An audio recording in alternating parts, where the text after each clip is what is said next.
Graça e paz, amados, graça e paz, Pastor Elimar, Igreja Batista Encomendador Venâncio, Itaperuna, Rio de Janeiro, domingo 23 de agosto de 2020. Estamos aí, mais uma vez, partilhando a palavra de Deus com você, tendo a certeza que a mesma tem sido um sustento para as nossas vidas nesses momentos difíceis que nós temos enfrentado no âmbito mundial. Para hoje eu quero convidar você para que meditemos na palavra de Deus no Evangelho de Marcos, capítulo 13, versículo 1 ao versículo 37. Meus amados, podemos dar um tema para a mensagem desses versículos 1 ao 37 do capítulo 13 de Marcos. Os sinais da segunda vinda de Cristo. Podemos aqui então resumir esses versículos em alguns acontecimentos muito importantes e você poderá ver com detalhes na leitura desse texto. Meus amados, dos versos 1 ao verso 19, o verso 1, verso 2, o verso 14 e 19, Jesus ele vai ressaltar aqui e falar da perseguição e morte dos cristãos pelo Império Romano 40 anos mais tarde, por Tito, filho do imperador Vespasiano. Isso se deu em 69 a 79 depois de Cristo. Isso daria início ao princípio das dores, chegando então até nós com grande tribulação.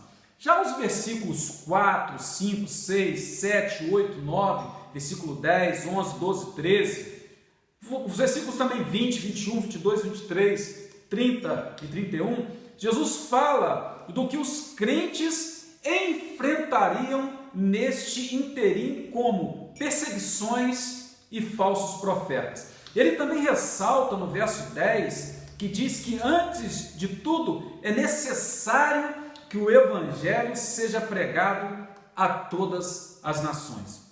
Nos versos 24 até o verso 37, Jesus então detalha a sua segunda vinda, nos advertindo que ele virá de surpresa e que de tudo nos advertiu com antecedência. Meus amados, Jesus depois de debater com os seus perseguidores, os fariseus, os herodianos, os saduceus, e responderem fortemente os escribas, depois de Jesus ensinar os seus discípulos sobre fidelidade, ao observar a atitude de uma viúva no templo, está lá no capítulo 12, Jesus sai do templo com os seus discípulos, e do lado de fora, uma questão é levantada que culmina em advertência sobre a sua segunda vinda. A segunda vinda de Cristo é o assunto mais enfatizado, meus amados, em toda a Bíblia. Existem cerca de 300 referências sobre a segunda vinda de Cristo e 8 vezes mais sobre a primeira vinda, ou seja, há mais de 2.400 referências sobre a segunda vinda de Cristo. Meus amados, infelizmente, muitos distorcem ou desacreditam a respeito da segunda vinda de Cristo.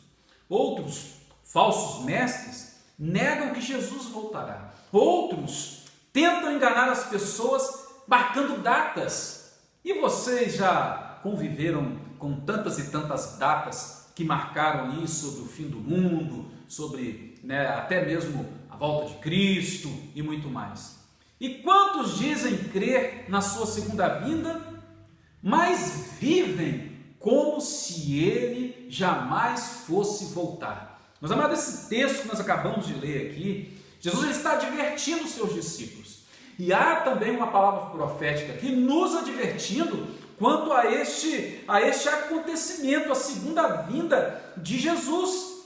Então, meus amados, vamos lá, podemos resumir este bloco de Marcos capítulo 13, versículo 1 ao versículo 37, com uma frase que nos leva ao cerne da sua mensagem. Precisamos vigiar e ter muito cuidado até a segunda vinda de Cristo, pregando o evangelho a todas as nações, porque foi para isso que ele nos chamou. Meus amados, Jesus advertiu os discípulos quanto a isso. E também nos adverte, pois enfrentaremos, meus amados, situações inesperadas, situações inevitáveis, até que Jesus Cristo volte. Meus amados, de tudo que nós vamos falar aqui, não é novidade para vocês, não é novidade para os ouvintes, mas não é novidade para os leitores da Bíblia. Mas, meus amados, Deus, a sua voz, ela continua então a ecoar neste mundo, a ecoar em nossas mentes, nos advertindo, meus amados, para esse acontecimento que, na verdade, pegará muitos de surpresa. Então, meus amados, diante desses fatos e relatos de Marcos, precisamos ter, em primeiro lugar, cuidado com os encantos deste mundo. Jesus vai trabalhar isso na vida dos discípulos. Os discípulos estão ali encantados com o templo de Jerusalém. Versículo 1, versículo 2 diz: quando ele estava saindo do templo, um de seus discípulos lhe disse: olha, mestre, que pedras enormes, que construções magníficas. Você está vendo todas essas grandes construções? Perguntou Jesus. Aqui não ficará pedra sobre pedra, serão todas derrubadas. Meus amados, quando os discípulos saíram do templo com Jesus, eles ficaram admirados, não somente com o tamanho para uma obra daquela época, mas eles estavam admirados com o mármore branco e do ouro que bordava o imponente prédio do templo de Jerusalém. Meus amados, não tinha nada que se comparava à arquitetura e magnitude daquele templo. Era um dos mais belos monumentos arquitetônicos do mundo daquela época. E os discípulos eles estavam encantados com aquilo ali. Aquilo ali era como atraísse o coração deles. Ali os discípulos ainda depositavam até mesmo a sua esperança. Jesus parece que a princípio ele frustra a expectativa dos discípulos quando diz: aqui não ficará pedra sobre pedra, serão todas derrubadas. Meus amados, ali seria derrubado a esperança dos judeus, para que eles colocassem a esperança no devido lugar, porque o Salvador estava entre eles, e era sobre o Salvador Jesus Cristo que eles deveriam colocar toda a esperança, e não no templo. Meus amados, enquanto os discípulos se admiravam com o templo em Jerusalém, Jesus lhes adverte que tudo aquilo não passaria de ruínas. Meus amados, algo muito mais importante então surge naquela conversa. Então Pedro, Tiago, João e André se interessam em aprender e conhecer sobre os acontecimentos dos últimos dias. Eles agora então tiram o foco do templo e eles passam agora a focar em Jesus. Eles querem saber o que vai acontecer nos últimos dias. É como se eles tirassem a esperança do templo e agora colocassem toda a sua esperança no Salvador, em Jesus. Meus amados, a resposta de Jesus sobre o fim do templo de Jerusalém, os arremete para a sua segunda vinda e também para a destruição de Jerusalém, é o que nós encontramos no texto. Jesus estava querendo dizer para eles que algo muito mais importante estava por vir, mais importante do que o imponente templo de Jerusalém. Meus amados, infelizmente hoje há muitas pessoas encantadas com este mundo, como os discípulos estavam encantados com o templo em Jerusalém. Meus amados, a cada dia que se passa nos deparamos com os avanços tecnológicos, nos deparamos com os avanços na área da medicina, principalmente na estética, a facilidade também de se possuir, consumir bens. Meus amados, tem deixado essa geração vislumbrada, encantada com este mundo. Assim como a Babilônia, naquela época, antes de Jesus, Babilônia era a cidade encantadora. O mundo hoje está como Babilônia. Encantam as pessoas. Ainda há muitos, meus amados, vivendo presos a este mundo, encantados com este mundo, colocando a sua esperança neste mundo. Na verdade, existem aqueles que ainda não possuem, mas também ficam tão encantados com este mundo, colocando suas esperanças neste e se esquecendo de que um grande acontecimento está por vir. Meus amados, antes desta pandemia do Covid-19, nós estávamos como que a galope com com as nossas estratégias, com as nossas agendas, com os nossos propósitos, e de repente, meus amados, somos cortados, frustrados por uma pandemia. E quem somos diante de um minúsculo vírus? Onde colocar a esperança? Meus amados, esta pandemia, ela nos leva a voltar os nossos olhos e a depositar a nossa esperança naquele que é verdadeiro e eterno. Porque não existe vacina, não existe cura, mas ainda existe Jesus. Jesus, ele está conosco. Jesus, ele está a nos ensinar e a sua palavra a confirmar sobre muitas coisas que antecederiam a sua segunda vinda. Meus amados, a volta de Cristo é fato, é evidente nos nossos dias. Esta profecia, meus amados, ela começou a se cumprir em 69, 70 depois de Cristo, com a destruição de Jerusalém, que custou a vida de muitos. Meus amados, muitos naqueles dias foram pegos de surpresa. Milhares de crianças, anciãos, sacerdotes, leigos foram massacrados naqueles tempos. Mas, meus amados, antes dos acontecimentos de 69 a 70 depois de Cristo, na geração diluviana, a geração que achava que podia viver sem Deus, muitos seguiam seu curso. Muitos seguiam o seu curso, o curso de suas vidas, encantados com as suas vidas, com os seus pecados, enquanto Noé anunciava o juízo de Deus ao construir um grande barco, sem ainda ter chovido torrencialmente sobre a terra. Muitos se casavam, muitos bebiam, comiam, se alegravam como se nada pudesse acontecer. E o desfecho da história, o mundo de hoje já decorou.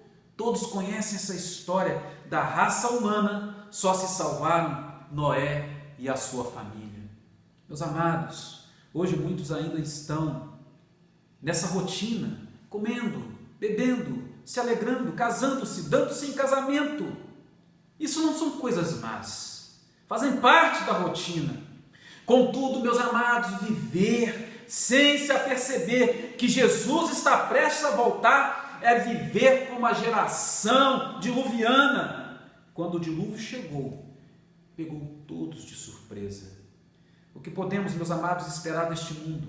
O que podemos esperar deste mundo, desta vida, se Cristo não vier? Meus amados, em 2 Pedro, capítulo 3, versículo 7, diz o seguinte: mas os céus e a terra que agora existem pela mesma palavra se reservam como tesouro e se guardam como fogo até o dia do juízo e da perdição dos homens ímpios. Meus amados, precisamos vigiar, ter muito cuidado até a segunda vinda de Cristo, pregando o Evangelho a todas as nações, porque foi para isso que Ele nos chamou. Precisamos ter foco na nossa missão, porque quando nós temos foco na nossa missão, nós não colocamos os nossos olhos nas coisas deste mundo. Nós estaremos com os nossos olhos fixos em Cristo Jesus, que é a nossa esperança, a verdadeira esperança. Meus queridos, diante desses fatos e relatos de Marcos, precisamos ter cuidado com as perseguições e o engano religioso deste mundo.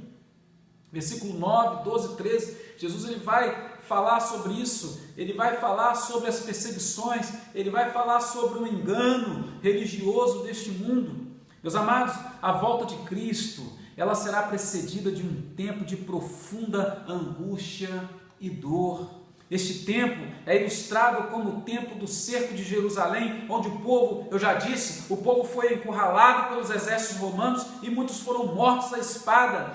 A perseguição religiosa, versículo 9, meus amados, ela tem estado presente em toda a história. Não aconteceu só em 69, 70 depois de Cristo, mas em toda a história. Os judaizantes, os romanos, a intolerância romana, o nazismo, o comunismo, as religiões extremistas. Meus amados, segundo pesquisas, no século XX, tivemos o maior número de mártires da história.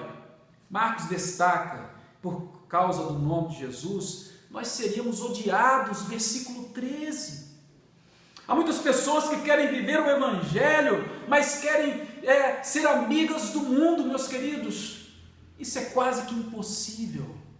As pessoas vão nos odiar não por instigarmos o ódio, mas por pregarmos o Evangelho de Cristo, por divulgarmos o Salvador, por divulgarmos uma nova vida, por divulgarmos uma esperança, não neste mundo, mas uma esperança eterna. Nós seríamos odiados.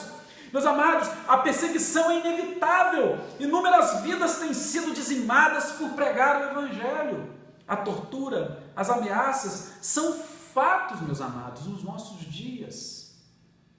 Meu querido, não se surpreenda por pregar o Evangelho, os seus amigos se afastaram de você.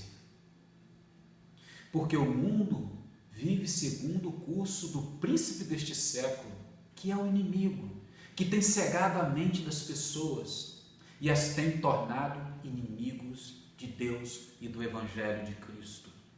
Meus queridos, no verso 22, Marcos destaca que um falso cristianismo vai marcar também os últimos dias. Meus amados, nós estamos vivendo o ressurgimento de muitas coisas, como o gnosticismo, um sistema filosófico e religioso que ensina que o conhecimento, melhor do que a fé, é a chave da salvação.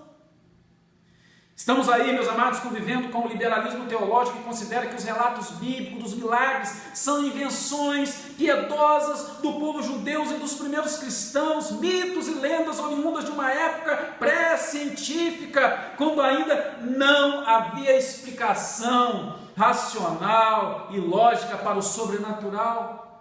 E nisto também, meus amados, estamos aí convivendo com experiências pessoais que se colocam acima da palavra de Deus. Meus amados, nós estamos vivendo um momento difícil, meus amados, estamos vivendo aí com uma situação muito complicada no âmbito religioso. Meus amados, o misticismo tem cegado as pessoas e tomado conta também de muitas igrejas hoje. A verdade é distorcida, a palavra é distorcida. Meus amados, não generalizando, não estou generalizando, mas muitas igrejas têm se tornado balcão de negócios, têm se tornado palanques. O Evangelho para muitos se tornou um produto de consumo. Jesus já advertia seus discípulos, e nós também temos que estar, amados, atentos. Ele já advertia os seus discípulos, versículo 6, muitos virão em meu nome dizendo, sou eu, e enganarão a muitos. Meu querido, você precisa vigiar. Você que conhece a palavra de Deus, você precisa vigiar. E você que ainda não conhece a palavra de Deus, você precisa abrir o seu coração para Cristo Jesus, para que você não seja enganado e nem tampouco seja pego de surpresa. Precisamos vigiar, ter muito cuidado até a segunda vinda de Cristo, tendo foco, como? Pregando o Evangelho a todas as nações, porque foi para isso que Cristo ele nos chamou, e nós não podemos perder esse foco, nós não podemos, meus amados, sair desse propósito. Meus amados, diante desses fatos e relatos de Marcos, precisamos ter cuidado em quando se dará estes dias, ou este dia.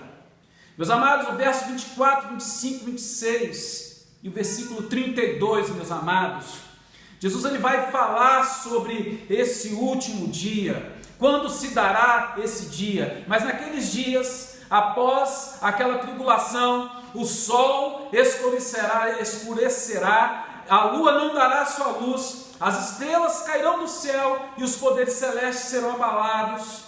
Então se verá o Filho do Homem vindo nas nuvens com grande poder e glória. Quando o dia e a hora ninguém sabe, nem os anjos do céu, nem o Filho, senão o Pai. Meus amados, a segunda vinda de Cristo será precedida por grandes convulsões naturais, meus amados. Tudo aquilo que é firme e sólido no universo será abalado. Versículo 25, meus amados, nós podemos ver isso. Versículo 24, isso também atinge, meus amados, e causa pânico nas pessoas que têm os elementos da criação como seu Deus. Então, se os elementos da criação são deuses, eles serão abalados, meus amados. Lucas capítulo 21, verso 25, Apocalipse 6, verso 12 e 17, vai deixar isso bem claro. Meus amados, Deus vem julgar. O abalo do mundo traz juízo. Jesus dessa vez, ele não vem para salvar, mas Jesus, ele vem para julgar. A sua segunda vinda é para julgar de fato o mundo, a terra e aqueles que de fato não reconheceram e não aceitaram o seu evangelho. Meus amados, quanto à data, a hora, ninguém sabe, como nos diz o versículo 32. Contudo, meus amados, quando os homens estiverem tão envolvidos com coisas boas em si, olhando para si, se achando bons, ao ponto de se esquecerem de Deus, estarão então maduros para o juízo. Meus amados, a palavra de ordem quanto ao dia é vigiai. A vigília aqui também não tem sentido de ficar esperando, meio adormecido, as coisas acontecerem. Jesus no verso 34 deixou como obrigação trabalho. Meus amados, aqueles que andam em trevas serão apanhados de surpresa. Porém, meus amados, nós precisamos estar bem atentos que os filhos da luz, os que andam na luz, estes não serão surpreendidos. Meus amados, devemos viver em santa expectativa da volta de Cristo, orando sempre, evangelizando sem cessar. Maranata, ora vem, Senhor Jesus. Meus amados, precisamos vigiar e ter muito cuidado até a segunda vinda de Cristo, pregando o evangelho a todas as nações, porque foi para isso que Ele nos chamou. Meus amados, infelizmente, muitos vivem na especulação desse dia, muitos admiram e se perdem diante das manifestações na natureza, outros ficam também perplexos com tamanha crueldade entre os seres humanos. Contudo, Jesus, ele nos adverte, é necessário que isso aconteça, mas ele vai dizer, ainda não é o fim. É necessário que primeiro o evangelho seja pregado a todas as nações. Versículo 10. Jesus ele encerra a sua palavra a Pedro, Tiago, João e André, dizendo a eles e a todos, versículo 37, vigiai. Precisamos vigiar, meus amados, e ter muito cuidado até a segunda vinda de Cristo.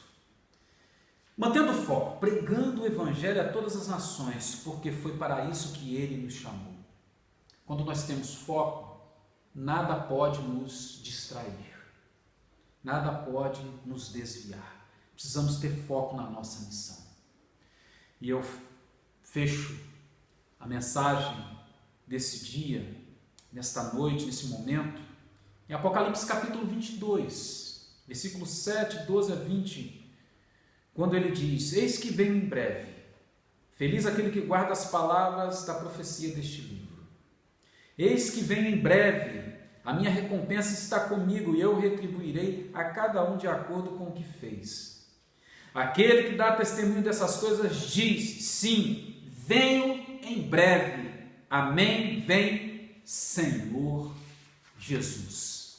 Meu querido, eu quero perguntar a você neste momento, você está preparado para enfrentar as perseguições por causa de Jesus?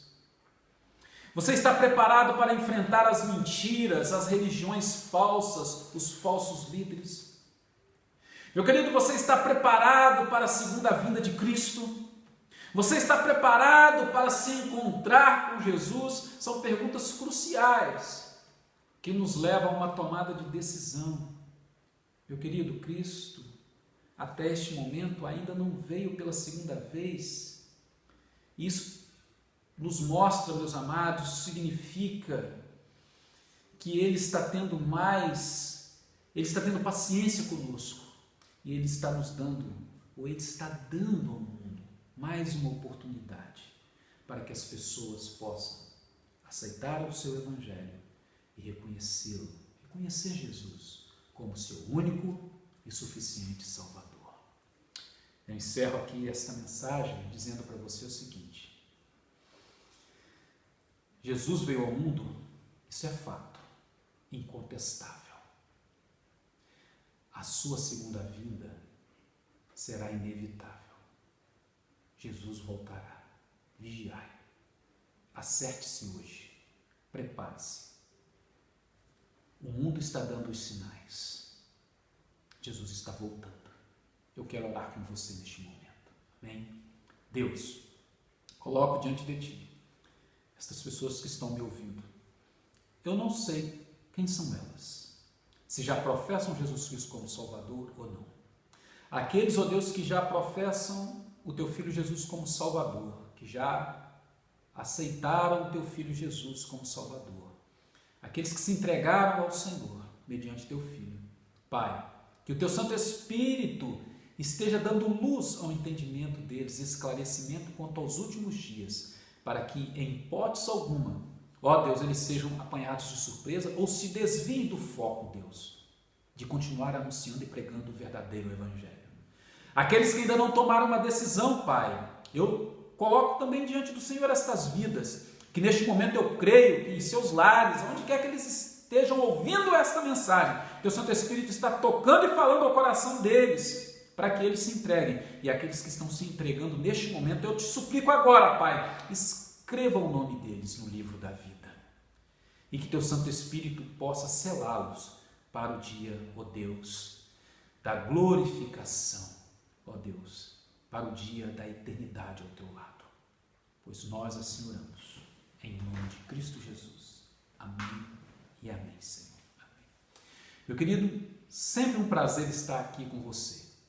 Então, até o nosso próximo encontro. Deus te abençoe.